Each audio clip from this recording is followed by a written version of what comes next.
Salut Eduardo, Salut, ça va? ça va impeccable. Est-ce que tu pourrais nous parler un peu de ton parcours s'il te plaît? J'ai commencé chez Casino en tant que gérant mandataire, c'est-à-dire en intégré. La société Casino nous demandait de gérer les magasins pour eux, donc une sorte de tutelle on va dire. Et j'ai fait ça pendant presque 22 ans. Après il y a eu la catastrophe AZF et on a eu une partie du magasin détruit et le groupe a vraiment été présent pour nous. Il nous a proposé une mutation au choix. Et comme nous on est originaire de Pau, ils nous ont dit si vous voulez rentrer chez vous, on a dit ok. Et on a eu l'opportunité de racheter un ancien de nos magasins et on est passé côté franchisé en fait.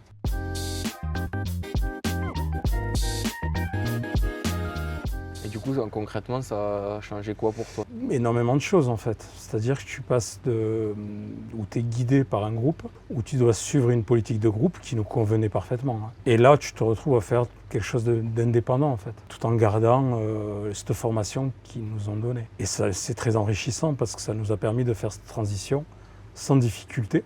Oui, tu as déjà beaucoup d'expérience. Exactement, ouais. 20 ans, ouais, ça fait pas mal. Ouais. Tu prends plus de décisions du coup. Mais toutes les décisions. Après, tout en gardant ce format qu'on apprécie et on est vraiment content d'avoir eu cette formation avant, quoi. Toi, tu as toujours voulu être joueur de rugby? Ouais, depuis Ouais, petit, depuis toujours, donc pour le moment, je suis dans ce que j'ai toujours voulu faire. Ça a été vite, non?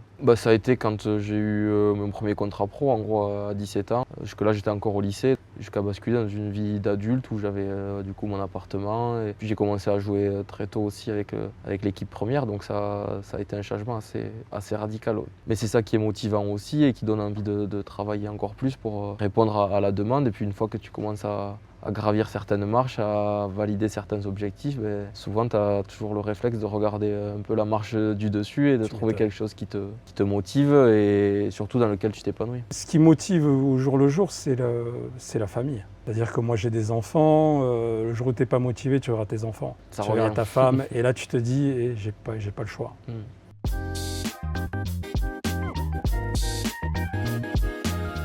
Tu disais que ta femme et tes enfants, c'était vraiment quelque chose qui te motivait, mais il y a aussi un peu ce devoir d'inspirer, que ce soit ta famille ou que ce soit tes employés, puisque maintenant d'être vraiment le patron de ta propre entreprise, tu dois aussi arriver à inculquer ça. Par rapport à tes enfants, tu es obligé de transmettre quelque chose de positif. Tu es tenu de toujours garder la tête droite. La moindre faiblesse, tu n'as pas envie d'envoyer de mauvais signaux. Et il y a des jours, c'est comme dans la vie de tous les jours, comme toi sur le terrain, où tu as des jours où tu es moins bien. Tu sais quoi, tu dois y être. Du coup, dans ce devoir d'exemplarité, c'est quoi tes projections d'amélioration? Une remise en question perpétuelle en fait, comme toi dans ton sport, dans ta vie. Aujourd'hui, la vérité d'aujourd'hui, c'est pas la vérité de demain en fait.